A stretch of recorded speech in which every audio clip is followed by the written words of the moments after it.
metals had. Yes, yes.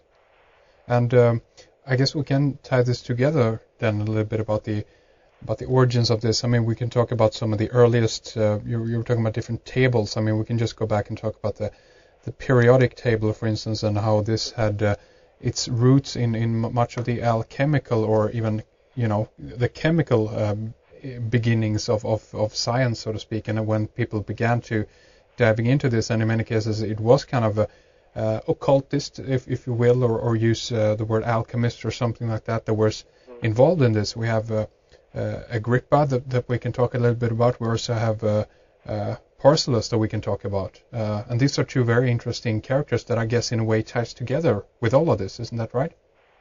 Yeah. In the kind of the modern form of it. I mean, both of these guys were students of a guy called Johannes Trithomaeus, who was an abbot in Germany and Austria. And here's quite just a funny topical part of it, really, is that even though he was an abbot, he was known for writing books on black magic. There we go. They don't really seem to go hand in hand, really, do they? But they do. The abbot and the nice... Well, of course we know they do. But in actual terms, a so-called holy man being the guy who's writing the books on black magic. Well, exactly. And I've heard, I can't remember offhand now, but in many cases I've heard that it was a good excuse for people to actually, that were interested in these sciences, but to actually join a church in order to be able to study these subjects without getting their head cut off in the process of doing so. Yeah. So they could go into the church and have that as a background and saying, no, we're just studying this because we want to know what Satan is all about. So don't worry, Yeah. But they can keep on studying, and that's a pretty smart way of doing it in that sense. If in case you're interested in learning that science, Yeah, absolutely. So all of these kind of celestial writings and different alphabets, these occult alphabets, which have been used and are now used by Satanists, whether they're kind of teenage Satanists or LaVeyan kind of Satanists. Mm. All of these alphabets were created by the Catholic Church. So that's a bit of a kick in the teeth. Well, I mean, it's and I mean that could, we don't need to stay very long on that point, but just to run it by people quickly, I think it's a vital point also to understand that Satanism has been, I think, used and utilized in order to attract more people to the church, and actually to because you need to have an adversary, to so to speak, to your offer, what you're offering in regards to theology or religion. And I think a character like Anton LaVey, for instance, has actually helped to bring a lot of people back to the church in that sense, because they're terrified that the Satanist is now running around and no one is chopping his head off, so to speak. He can freely do what he wants, basically, and that might be terrifying to a lot of people. Yeah. I mean, the reason that I said it in the way that I said it is because I find that a lot of people that are into Satanism are usually the dumb ones, because you find a lot of people that are into the occult, but pretty much within any kind of section of it, anybody that would label themselves, has already kind of put themselves in a box. Yes. And, we know that Satanism isn't actually a real doctrine anyway.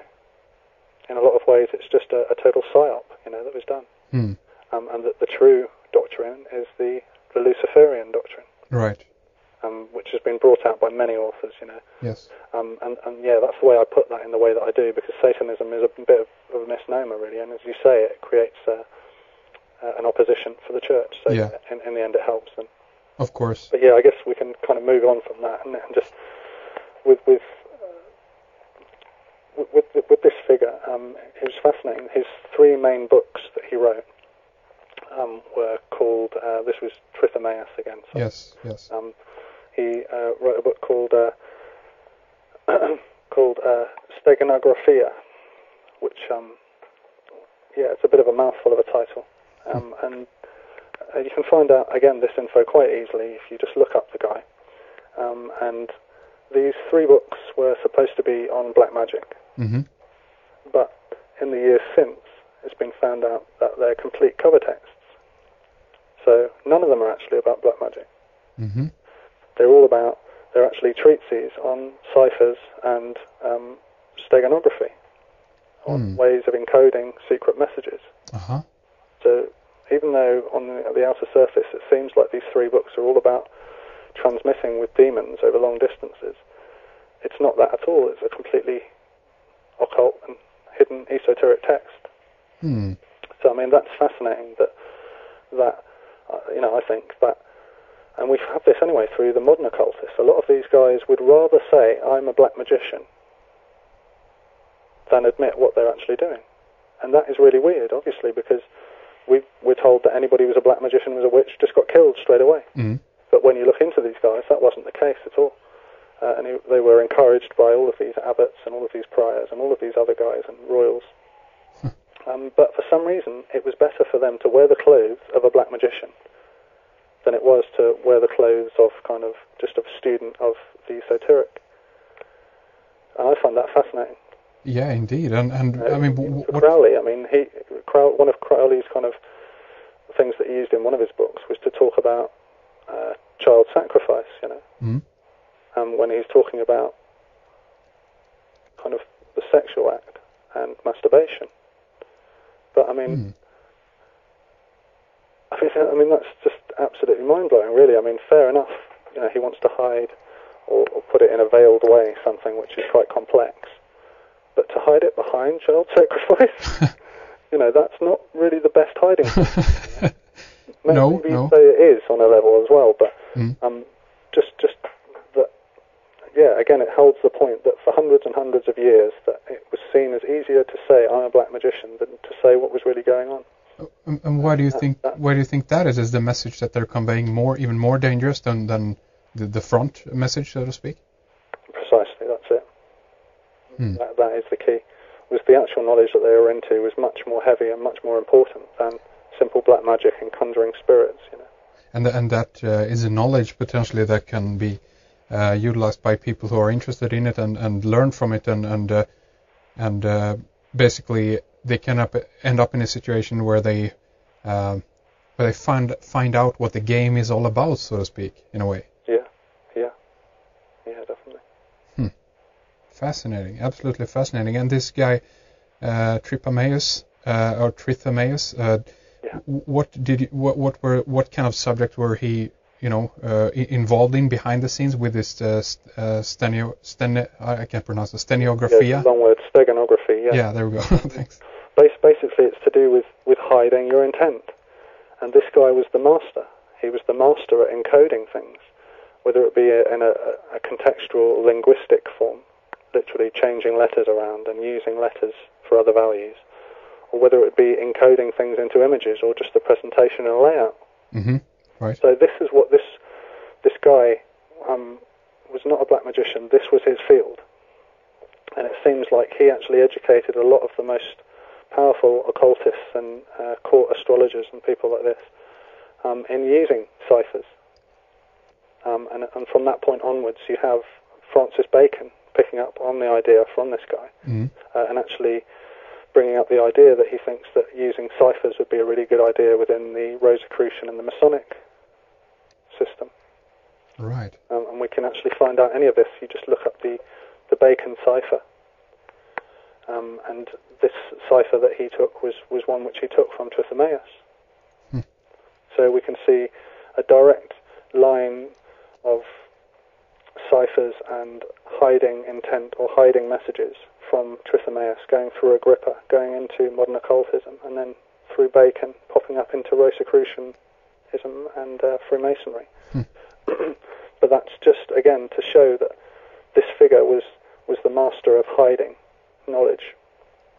And this was something which he taught a lot of people. And then Agrippa, to go on from that, wrote 3 books, kind of his treatise on occult philosophy. And within those books he talks about a whole range of things in a very arcane way. But one of the things that he talks about which really caught my interest was astrological geomancy. Yeah, okay. And different shapes which could be equated with different stars. And this went back to Kabbalism and Hebrew characters, but also all of the Hebrew characters can be related to a number. Yes. So all of these systems were numerical, even though I feel they were kind of closed in this Judaic thing. Really, Judaism was one of the languages that was left, which was very numerical. So they just used that. It wasn't really a Judaic thing that much, I don't think. You think they were more after the numerology aspect of it, so to speak, then? Precisely, yeah. They just wanted a language which still had the numerological and the kind of fractal levels of number intact. And so that might potentially be why the roots going back to Kabbalah and so forth has their roots in the Hebrew language then, potentially, or why that tradition rather has been carried on in that way. Yeah. I mean, we could see that point made in, the great film Pi. Yes. Where he's bringing up the point that this is the key of Hebrew is numbers, number system. Yes. And so we can see that a lot of people obviously were being so fascinated by the Kabbalah and the Tree of Life and the numeric system that goes alongside it. Obviously, the tree, again, was one of the versions of what we talked about before, one of these tables of equivalence. And so they would have the paths on the tree equating to different stars and different emotions as well. But just to pick up on from Trithomaeus through to Agrippa, I was talking about the astrological geomancy. Even though he actually portrays a very complex system for relating to different planets, he breaks it down into an easier form of male and female, which he actually calls matre and philis. So he actually broke these energies, which could be equated to stars and could be equated to the Earth from a building, down into male and female again. So we're back to what I was talking to about before, with just this very simple concept of polarity. And the way in which he encoded this, I mean, maybe we can actually put an image of his theme of geomancy up on a link or something. Yes, indeed. So people can see this. And all of these different ways of encoding this, either a symbol for a male or a symbol of a female, were always made with either 3 or 4 straight lines. Right. And so, as I said before, that Masonry, through Bacon and through lots of other of these occultists, they'd adapted and started to use ciphers. So they'd become very adept at that. But also, as I was talking about with this Masonic cornerstone marking, that it has so much information to it. And also, here's kind of the last level to it, is I mentioned that sometimes you'll see it inverted on cornerstones. Yes. Sometimes it will be upside down. And this equated to male and female sites, Masonic actual markings to show you whether this is a female, dominantly female, or dominantly male energy in that area. And this system, they actually took straight from Agrippa, straight from him, and they integrated, so you can actually use Agrippa's system of geomancy in connection with these Masonic cornerstone markings. To help to decipher it, basically? Precisely, yeah. Yes. The core, the T-bar in the center of it is the core, and that's where they've kind of incorporated it. So, as I said, you've got maybe 8 or 9 different levels of information that you can take from this Masonic marking. And, the final one, which I've just added, is just the differentiation between male and female. And so we have all of these ciphers and also ways of encoding astrological and geomantic information that had been kind of prepared by the kind of master occultists of the Middle Ages. And when they'd set them up into a really concrete form, a form which could be utilized in loads of different ways, in a hidden way, this is when you actually have the Royal Archmasons actually are using